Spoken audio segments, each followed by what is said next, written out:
Всем привет, дорогие друзья! Как всегда, у микрофона Антон. Сегодняшнее видео будет на тему Rainbow Six Extraction. А если быть точнее, то сегодня я расскажу самые важные и главные советы для новичков в этой игре. Поэтому сделай кнопку подписаться серой, ну а я начинаю. На самом деле, Tom Clancy's Rainbow Six Extraction может оказаться непростой игрой для некоторых игроков. В игре можно играть в одиночку, а также в команде. И то, и другое бывает пройти сложно. Все миссии игры, только за исключением конечного игрового контента, можно выполнить самостоятельно. В каком-то плане это связано с тем, как базовая сложность зависит от размера вашего отряда. И это все не значит, что в Extraction в одиночку будет легко. Хотя и в одиночку это выполнимо. Нужно проверить, что у вас есть аптечки на случай чрезвычайной ситуации. Давайте поговорим про снаряжение. Как бы это просто ни звучало, но перед переходом на определенную карту обязательно нужно ознакомиться со снаряжением вашего товарища по команде. Потому что одно из самых важных — это хороший баланс. Хороший баланс поддерживающих, наступательных и защитных предметов.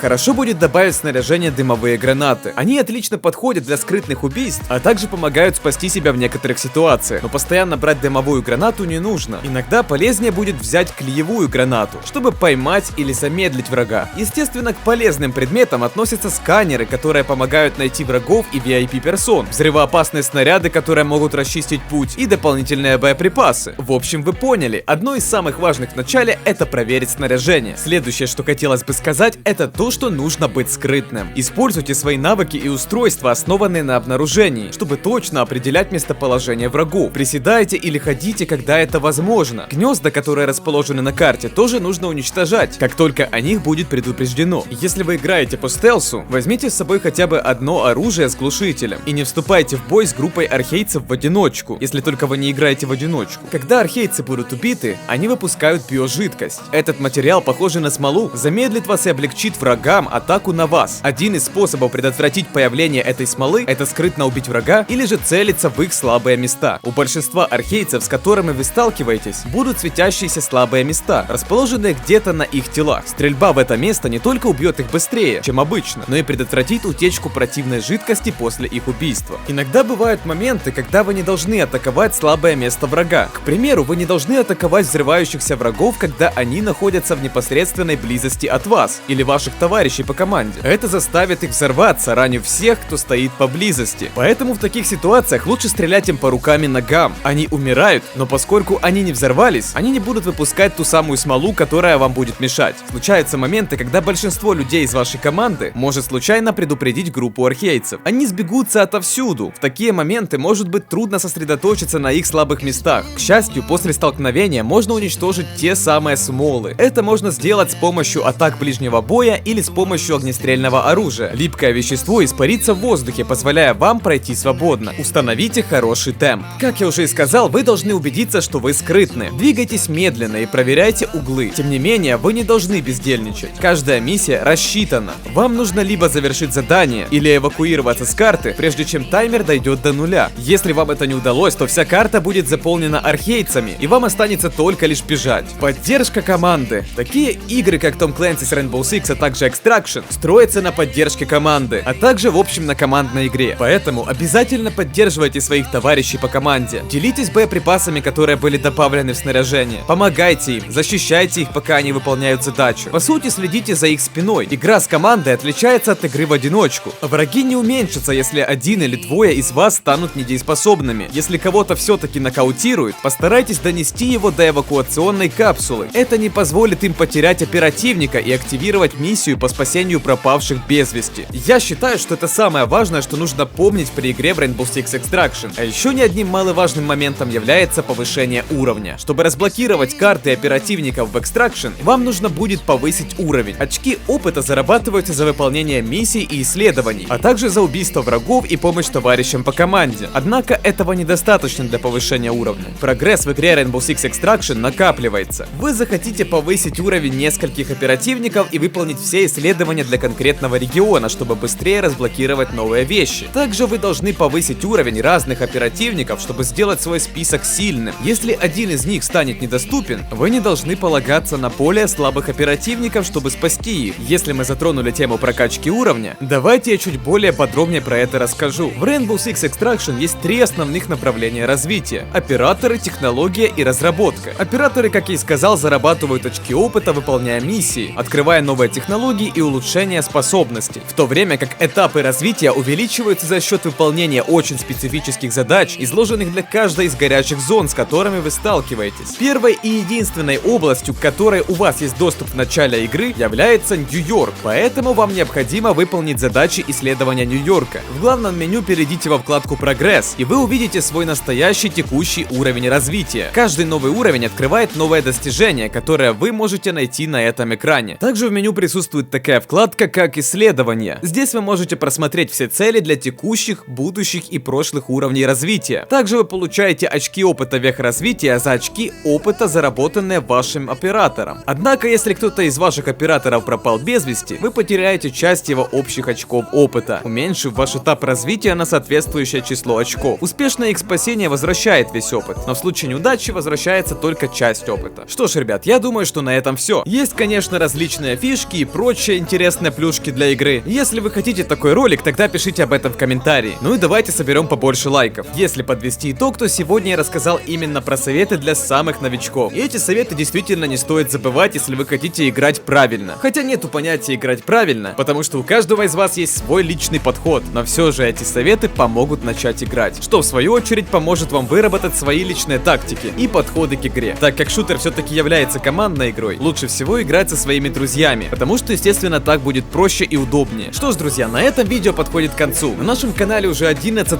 100 подписчиков, и хотелось бы добить те самые 12 тысяч. Поэтому, как я и говорил в начале, нажми на кнопку подписаться. Ну и, естественно, на колокольчик, потому что видео выходят часто. Всем огромное спасибо за просмотр. До встречи в новых видосах. Бай-бай.